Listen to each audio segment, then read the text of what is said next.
We often hear this, this financial gospel. To become a serious investor, you need serious starting capital. Right. You need thousands of dollars just to buy a single share of giants like Amazon or Apple. And if you don't have that huge lump sum just sitting around, well, you feel like you're stuck on the sidelines. Hmm. But what if that conventional wisdom was just completely wrong? It is wrong. I mean, the reality is that the most powerful force in finance isn't the size of your initial deposit. It's consistency. It's consistency, exactly.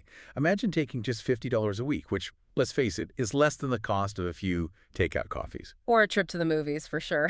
If you commit to investing that $50 every single week, that's $2,600 annually. And if we just look at the math, growing that sum at a modest 7% average annual return, which is, historically typical for a diversified portfolio, it doesn't sound like much at first. No, it doesn't. But when you stay consistent for 30 years, that little trickle of $50 a week, it actually swells into approximately $258,000. That's nearly $250,000. Built from weekly discipline, that is the definition of turning small habits into substantial wealth. And that is our mission for you today. We are going to dive deep into the infrastructure that really makes this possible. Okay.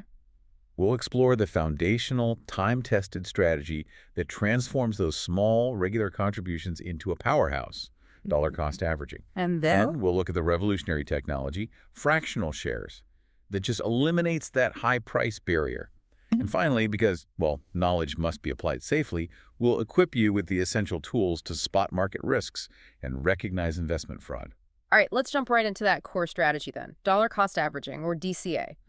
And this isn't some new trendy strategy, which is one of the reasons we love it. The concept was actually coined by Benjamin Graham. The father of value investing.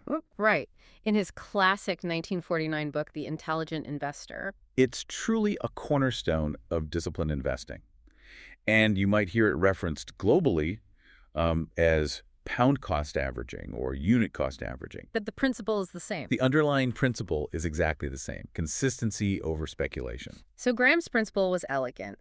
The investor commits to investing the same number of dollars each time period, say the first of every month or every Friday. A fixed amount. And the simple consequence of this is that when the market price dips low, your fixed dollar amount buys more shares. When the price climbs high, that same amount buys fewer shares. The goal isn't to try and buy at the bottom every single time. It can't be. Right. The goal is to lower your overall average cost per share over the entire history of your investment. Okay, and this is where we get into the really insightful nugget of the research. You mentioned that the mathematical reason DCA works is because the return is based on the harmonic mean of the purchase prices. Right, the harmonic mean. Now, wait a minute, the harmonic mean. That sounds like something straight out of a college math textbook. Can you break that down for the average investor? How does that ensure I get a lower price? That's a great question, and it's where the math gets genuinely surprising. Think of it this way. When you invest a fixed dollar amount consistently, you give more weight to the lower prices. Because your dollars go further. Your dollars go further during those periods, exactly. When prices are high, your fixed dollar amount buys less, so those expensive purchases have less overall weight in your portfolio. So if I buy $100 of a stock when it's at $10 a share, I get 10 shares. If the price jumps to $50 a share next month and I buy another $100, I only get 2 shares. Exactly. You are mathematically weighting your purchases toward those cheaper entry points. The harmonic mean is always lower than the standard arithmetic mean. Which is just adding up the prices and dividing. Right. So since you are mathematically forced to buy more when it's cheaper, DCA ensures your average cost per share stays as low as possible without you ever having to predict the market. That makes perfect sense. So the major advantages here aren't just mathematical, they're behavioral. They are. It's simple, it promotes automated habitual investing, and it totally removes that pressure to try and time the market, that pressure that paralyzes so many people. And the best investment plan is the one you actually stick with. DCA pretty much guarantees you stick with it. Okay, so this is where it gets really interesting because DCA, regular investments from current income, often gets confused with a completely different strategy. It does, especially in modern financial discussions. What's that confusion? That confusion stems from what large institutions like Vanguard call a systematic implementation plan, or SIP. Okay, an SIP. And this is the strategy where the investor already has a large sum of cash, a windfall, maybe an inheritance, a big bonus. A large insurance payout, something like that? Exactly. And they decide to stage or delay the investment of that money over many months. They have the cash immediately available, but they dribble it into the market slowly. And this is where the debate really heats up among advisors, right? If you have a lump sum, is delaying the investment actually a good idea? Well, statistically and historically, the answer is usually no. When Vanguard ran historical modeling, they found that investing the entire lump sum immediately all on day one, outperformed the staged, delayed investing plan roughly 2/3 of the time. 2/3. That's a pretty compelling figure. Why does investing immediately usually win? It's because markets historically trend upward. Over any given long period, the market is usually higher next month than it is right now. So by waiting. By delaying your investment, you are statistically disadvantaged because you are likely buying at higher prices later on. That delayed strategy, mathematically speaking, is just not giving you the best odds for maximizing returns. So why do advisors still recommend it? Why recommend an SIP or staging an investment if you know the historical odds are against it? Because finance is as much about psychology as it is about math.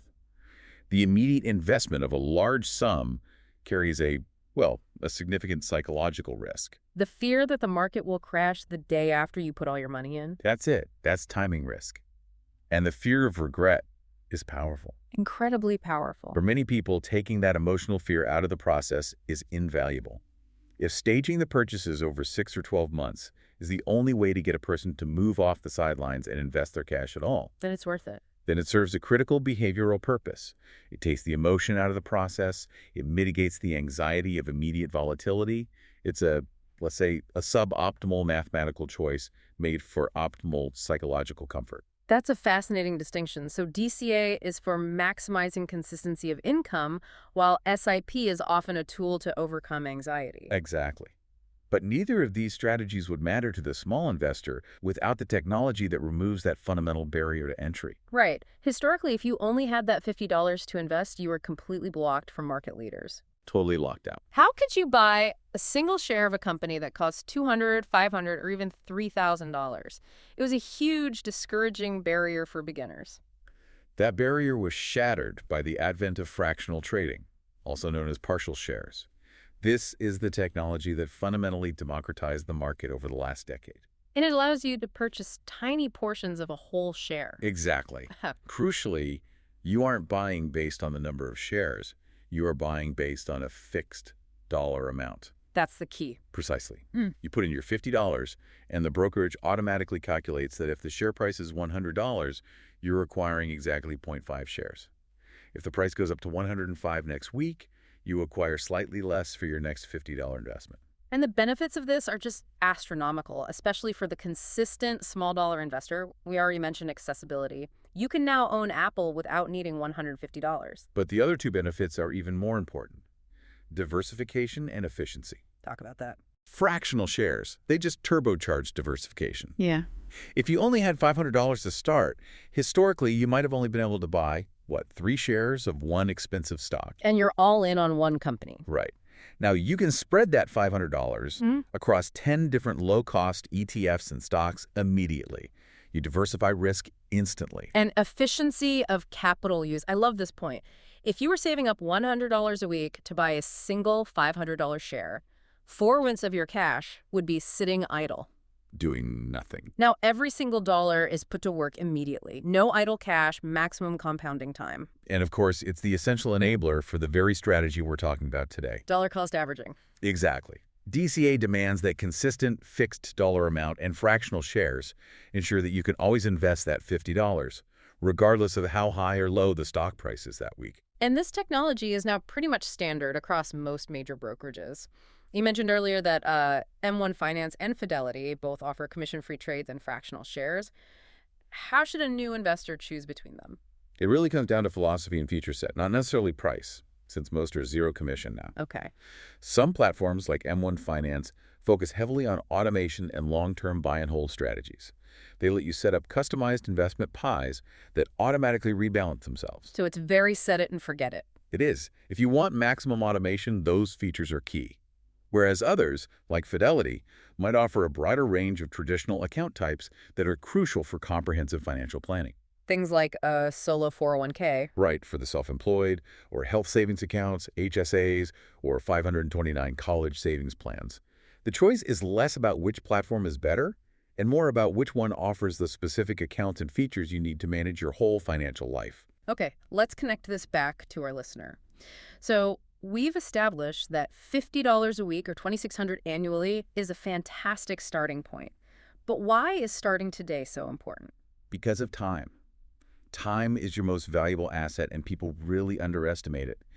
The difference between starting today and starting 10 years from now is often astronomical.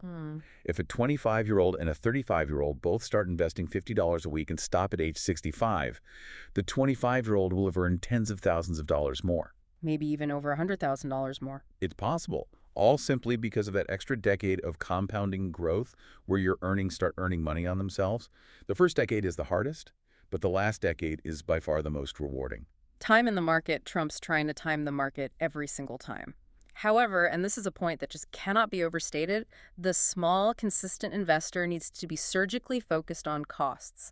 Absolutely. Transaction fees are the silent killer of small, consistent returns. If your chosen platform somehow charged a mere $5 transaction fee on that $50 weekly investment, You've instantly lost 10% of your money. 10%, gone. That drag is substantial enough to completely negate any short-term gains, making your whole journey pointlessly difficult. Which means the mandate is clear. Zero commission brokers are essential for DCA. Absolutely essential. And what about the actual investment vehicle? What should a person putting in $50 a week look for? Low cost is the key. You have to seek out funds with low expense ratios. For a DCA investor focused on maximizing long-term gains, the most accessible and, frankly, recommended vehicles are broadly diversified, low-cost index funds, and exchange-traded funds, or ETFs. Can you give us some examples of what those tickers look like? Sure, you might look for something like VOO or SPLG, which track the S&P 500. So you're buying a small piece of the 500 largest companies in the U.S.? You are. Or you might look at VTI, which tracks the total U.S. stock market. These are the engines of long-term compounding. And always utilize tax-advantaged accounts first, the Roth IRA or traditional IRA. Why is that so important? Because those accounts allow your money to grow tax-free or tax-deferred, which just supercharges your compounding returns. Okay. Now, moving from the mechanics of smart investing to the application of that knowledge, we have to talk about safety. Right. In a world saturated with digital advice and constant information, critical thinking is the best protection you have. It's overwhelming out there, and the bad actors are constantly evolving their strategies. But what's interesting is that across every type of scam, from cryptocurrency promises to boiler room operations, there are 4 universal warning signs of investment fraud that just cut across all boundaries. That's right. If you memorize these 4 points, you can protect yourself. The first is being pressured to act now. High-pressure sales tactics, or being told the offer is limited time only. They want an emotional decision, not a logical one. Exactly. Fraudsters rely on that. The second sign is the promise of unrealistic returns, coupled with unrealistically low risk. That combination simply does not exist. No such thing as a free lunch. High returns always involve high risk. If they promise guaranteed 20% returns with zero risk, run. And the third one? The third is claiming to have a hot tip or some kind of insider information. If someone genuinely had non-public, market-moving information, they wouldn't be sharing it with you via social media or an unsolicited email. And the fourth, which is the most practical and easiest one to check, the investment dealer or advisor is not properly registered to sell investments. So easy to check. Before you invest a single dollar, verify their credentials through the appropriate financial regulator. And we have to mention the modern risks, too. Digital technology has enabled what's called affinity fraud. What's that? That's where fraudsters specifically target common groups, like a church community or a veterans organization, to build trust before stealing money. We also see sophisticated pump and dump schemes, often run on social media, Designed to artificially inflate the price of a small stock before the scammers cash out. leaving everyone else holding worthless shares. And the newest risk we're tracking are AI voice scams or deepfakes. Impersonating trusted people or even family members to create an immediate high-pressure scenario. And encourage a wire transfer. The rule remains the same. Yeah. Slow down, verify, and check the registration. So the big lesson from this deep dive is loud and clear. The barrier to entry into successful investing has been removed entirely. The combination of dollar cost averaging, coupled with the wide availability of fractional shares and zero commission platforms, has democratized the process. You don't need a massive windfall or perfect timing. No. Consistency, putting that $50 to work every single week, is far superior to waiting for that mythical moment of perfection. And to leave you with a final thought to mull over, we focused heavily on the mathematical advantages of DCA, how it lowers your average cost and how compounding grows your money. But the single greatest long-term benefit of committing to investing $50 weekly is not mathematical. It's the disciplined savings habit it instills. That's a great point. That habit is what ensures you stay invested for decades and really maximize that compounding potential. So we want you to consider today, what simple, consistent financial habit can you automate and commit to starting right now?